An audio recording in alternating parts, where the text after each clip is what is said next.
Thank you. Ranjit Basumatari Zindabad. Pramod Bora Zindabad. Zindabad. Thank you.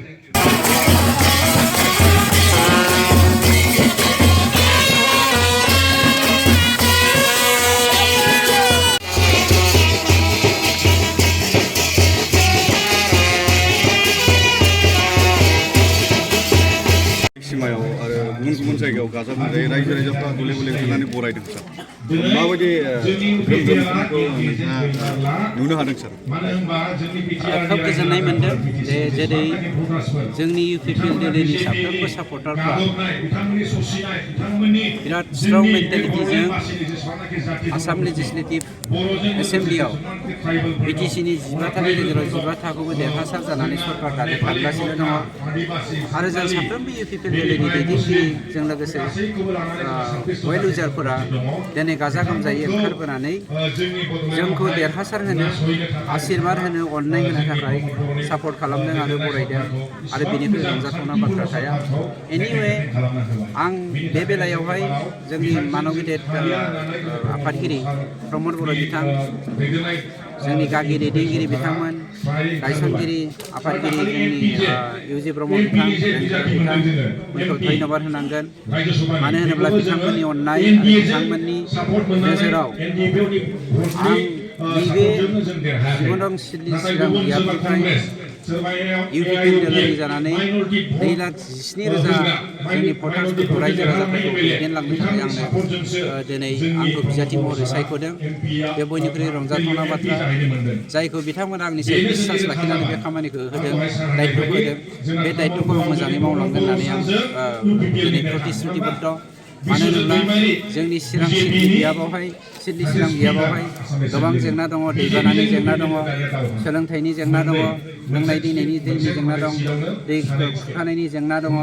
Malaria टाइफयडनि जेंना दङ जोंनियावहाय बेवहाय हिउमेन एलिफेन्ट कनफ्लिक्टनि जेंना दङ जोंनि बेवहाय दाबो जोंनियाव गोबां ओरैबायदि जेंनाफोर दङ जाय जेंनाफोरनि थाखाय जोंनि बे हालामनि मानसिफोरा इक'नमिकेलि डेभेलप जानो हायाखै बेफोर जेंनाफोरखौ माबोरै सुस्रांनो हागोन बेनो आंनि गुबै एजेन्डा जागोन आरो नैथि एजेन्डा हिसाबै पार्मानेन्टलि जोंनि गेजेराव गासैबो जाथि जनगोष्ठीखौ लानानै माबोरै खौसेथि सान्थि गायसननो हागोन बेनो सार 127 एमेन्डमेन्ट सायाव नोंथाङा बिबुंथि लाखिदों थारैनो बे जाफुंगोन नोंथांमोना जुलाइ दानसिम नेथ' जुलाइ दाननि जा सामार पार्लियामेन्ट सामार सेसन बे सेसनाव जोंनो गभर्नमेन्ट अफ इन्डियाया प्रतिश्रुति होदों जोंनि NDB मोनब्रै हान्जा आरो आबसु इउनिपियावनो जे नैबे जुलाइ मासनि सेसनाव जोंनि जा 127 एमेन्डमेन्ट बिल बेखौ बिथांमोना भट खालामनानै पास खालामगोन होननानै पास जानायनि उनावबो मास मोनसे मोननैया नांबावखागोन आयेन जानो थाखाय गतिके जुलाइनि गेजेराव जे एमेन्डमेन्ट बिला पास जागोन बेखौ जोङो हमदांनो हादों आरो बे जागोन आरो जानाय लोगो लोगोनो पलिटिकेलि कनस्टिटिउसनेलि सिस्टेमा माबोरै जागोन बेखौ BJP आरो UPPL हाथाव BTC बासाव मोनसे गोख्रों स्ल'गानजों BTCआव पावाराव फैदोंमोन BPFआ नाथाय उननि समाव नुनो मोनबाय जे सोरखाराव बिथांमोना पावाराव थायो प्रमद बर' बिथांनि दैदेननायाव जोंनि UPPL दलआ 5 बोसोर BJPजों एलायन्स गभर्नमेन्ट खालामदों बिनि सिगांबो BPFआ BJPजों एलायन्स गभर्नमेन्ट खालामदों मेजरिटि खासेयावबो माने मोनसे 20निख्रुइबो बांसिन बिबांनि बिजाथि बिथांमोना देरहाहोनो हानानैबाबो थांनाय जोंनि सरकार फैनायनि सिगांबो बिथांमोना BJPजों एलायन्समोन नै दाबो बिथांमोना 28 देरहादों बिथांमोना एलायन्स आरो बिथांमोना रायजो राजाफोरखौ थगायनानै जों मानसिफोरखौ थगायनो रोङियाव जोंहा दाय जादों रायजो राजाफोरखौ थगायनानै बिथांमोना जोंनि माखासे भटार्सफोरखौ जोंनि UPPL दलनिफ्राय BJPजों एलायन्स दं होननानै जों जानगार होदोंमोन जोङो एलायन्स दंमोनखाय जोंखौ एलायन्स दं होननानै रायजो राजाफ्राबो सानदोंमोन नाथाय दिनै जोंना हाग्रामा बिथाङा गावनो होनदों BPF गैला दा NDAसै गतिके BPF जे गैला बेजे NDA जाबाय बेखौ दिनै रायजो राजाफ्रा स्पष्ट जाबाय आरो UPPL दलआ स्पष्ट भाबै दिनै NDAनिफ्राय ओंखारबोबाय आरो NDAनिफ्राय ओंखारबोनायनि थाखायनो जोंनि तामुलपुर बियाबनिफ्राय जोंनि आफादगिरि प्रमद बर' बिथाङा आगुनि BJPनि आसामनि स्पिकार BJPनि केन्डिडेट बिश्वजित दैमारी बिथांनि बेरेखायै दिनै बिजाथि होदों आरो दिनै इलेक्सन गेलेनो थांगासिनो दं हाग्रामा स्पष्ट महिलारिया गावनि न'खरनि माखासे न'नि मानसिफोरखौ एमएलए आव दा गावनि हिन्जावखौ लाफानानै न'खरनि मानसिफोरखौ मा फोरमायनो बे न'खर केन्द्रिक पलिटिक्सखौ रायजो राजाफोरा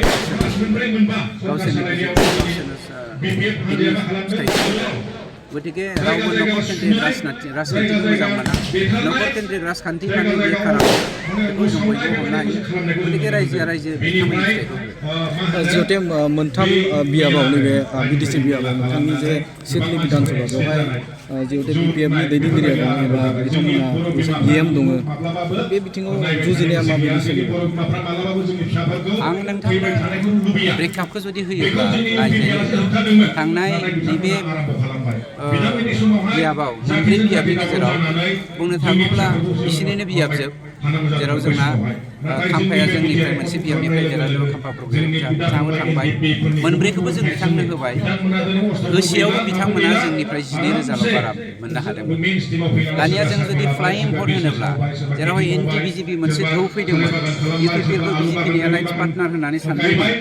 दिनै बिपिएफआ बिजेपिनि एलायन्स पार्टनार जाबाय दानिया बिथांमोननो फ्लाइं भट माइनरिटि भटखौ 36,000 बिथांमोना मोननो हादोंमोन 36,000 माइनास खालामना नायबानो जाबाय मानोना जोंनियावहाय गथा इउपिपिएल पिउर इउपिपिएलआ दङमोन खिन्थु बिथांमोना डुप्लिकेट बिपिएफआसो दङमोन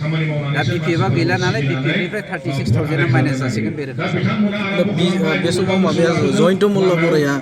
जेब्लाबो बिटिसिआव नुबाय थायो बिथांनि मोखांखौ नुनो मोनबाय थायो प्रमद बर' बिथांनि दैदेननायाव बिपिएफआ होनदोंमोन जोंनि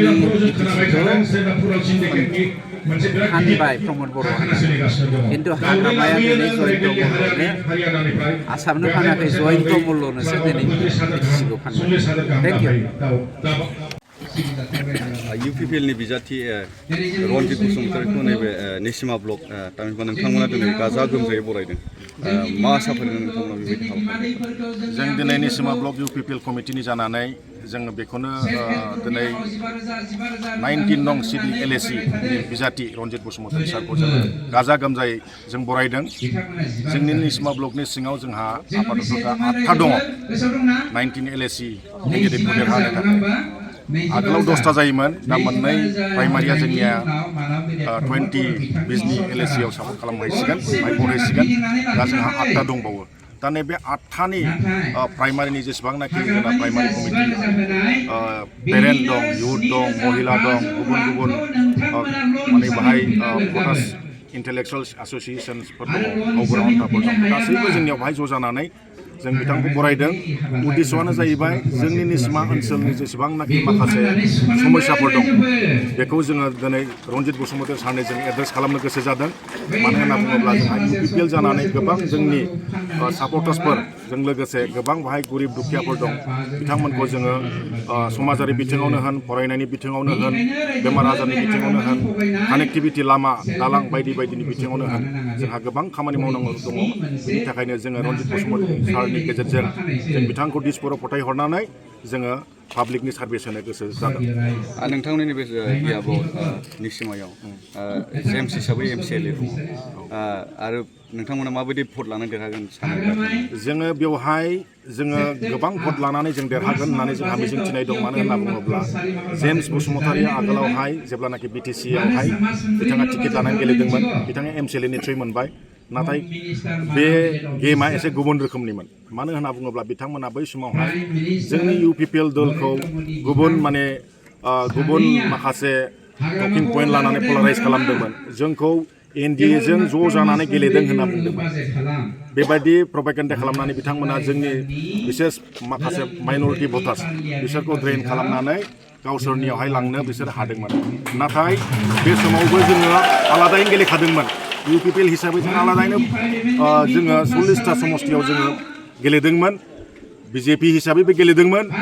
बिपिएफ हिसाबैबो आलदा आलदा गेलेखादोंमोन जों बिजेपिजोंबो गेलेयाखै एनडिए जानानैबो जों गेलेयाखैमोन बै समावहाय नाथाय बै समावहाय जोंनि जनसाधारनफोरखौ बिथांमोनहा पलिटिकेलि माने गेम गेलेनानै बिसोरो गावसोरनि थाखाय बहुद लाब खालामनो हादों आरो गोबां जायगायाव देरहासार जादों नाथाय नैबे समावहाय बिसोर बिदिखौ हानाय नङा मानो होनना बुङोब्ला दानि भटार्सफ्रा दानि पाब्लिकफ्रा बारे बार थगायजाया खेबसेल' थगायनो हायो